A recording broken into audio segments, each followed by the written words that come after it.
The plot of Promising Young Woman centers on Cassie, played by Carey Mulligan, a former medical school student who dropped out in the wake of her best friend's rape and later suicide. And it goes on from there.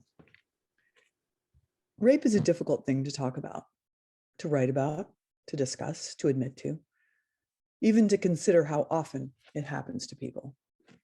Did you know that 1 out of every 6 American women has been a victim of an attempted or completed rape in her lifetime? While about 3% of men, American men, or 1 in 33 have experienced an attempted or completed rape in their lifetime. 9 out of 10 rape victims are female, and 8 out of 10 rapes are committed by someone known to the victim. One of the most disturbing issues about women being raped is that so often women are silenced by the act. Maybe they didn't say no. Maybe they didn't want it, but they didn't speak up, so they got what they deserved. Maybe they were a tease. After the fact, women are told to forget it or let it go. Sometimes women are told it didn't happen the way they remember it, or the clothes they were wearing were too sexy, or they caused it by drinking alcohol or by being in the bar that night, or. Many women do not have a way to speak up when it comes to stopping men from getting what they want. That thing that happened to me when I was 17 got pushed into the dark. I had no way to process it. I had no words for it, no way to understand it. Other girls who told me their stories were really raped, not me. I was just a stupid girl who got in a car that I shouldn't have, who never drank before and slugged down some vodka and got stupid drunk, and they had their way with me in a field near my house. When I tried to push the second guy away, he said, "Don't fight me, baby." I had no way to process or understand what had happened. There were 2 seminal moments that helped me heal and brought me back to myself. I found the power of language and became whole again, not victimized by the past. About 12 years after that thing happened, I was watching a TV show, and the woman speaking said something that hit me as profound as well as obvious and gave me agency. She said, "Anytime when a man has sex with a woman and she doesn't want it, even if she couldn't or didn't say no, it is rape." Before a thing is named, we have very little power to work with it. We don't know where to place it mentally. We can't communicate it clearly. Now, I was a girl who had been raped. Being given permission from that woman on the television show to call it rape helped me put it in its true perspective. Knowing its name destroyed its power over me. It no longer had the sting it once had. I was no longer a victim or a hapless girl who got herself into a jam. I was on the road to healing. I went to therapy. I worked on myself. I did 12 steps. I didn't meditate. I do everything. And I kept going. Second seminal moment. Not that long ago, in 2009, I was in India at an Ayurvedic clinic taking treatments, oil massages and milk baths.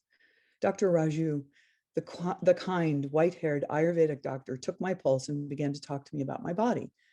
An Ayurvedic doctor takes the pulse in your wrist, and you can feel some 12 different pulses. The heartbeat goes out through your whole body and comes back with information, not only about your heart, your liver, your kidneys, your adrenals, but your emotions and your mind. He asked me, "If something happened to you when you were about 18, something down there caused some damage?" He looked at me with his deep brown eyes, warm and full of light. I gasped. I immediately knew that he had felt the psychic effects of the rape. I told him what had happened to me. He was horrified, and the gentle way the way a gentle, compassionate father would be. "Did you tell your parents?" he asked. "No, God, no. I couldn't possibly. I would have protected you," he said. In that moment, he became the parent's mind could never be. It was a time when such things could not be named. I felt his compassion. He understood what I had been through. His kindness was a salve that healed the fissure, the split in my psyche. He gave me back the gem they had stolen from my body. He gave me back love. I'm no longer isolated or defined by the attackers, nor do I need revenge on them, although I do enjoy watching stories where abusers get their comeuppance. In my life, I have found the most satisfaction in leaning on people who offer me love and thus help me find peace that is more powerful than any confrontation with an abuser. And I find closure through my writing. Language has power. Here is a poem I wrote about the rape entitled Meeting Myself. The night is starless, black light, posters, purple teeth, and marijuana. It's 1971, heavy, no sound, not even crickets, vodka, dizzy air, thick molasses. Sticks cut my bare bottom. First Steve on top, then David breaking me open. David, the boy on the school bus I slapped hard. Steve, the boy I had a schoolgirl crush on. At 50, I arrive at the scene, approach my 18-year-old self. Let me handle this one for you, I say. Throwing the second one off, fuck you, leave her alone. Before I take her home, my adult self walks down the country road with Steve, whispers how he'll pay for this for half his life. His fingers crush his cigarette. I tuck my drunk self into bed. Don't worry, I'll take care of this.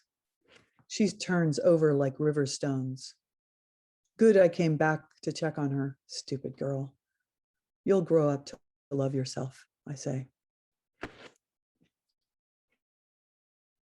Tonight, we've asked women to read stories and poems to the theme of Promising Young Woman. We wanted to give women agency to speak, to tell their stories, to be heard. We offer them a safe, non-judgmental space to speak up in whatever way they see fit, with whatever language they wish to use.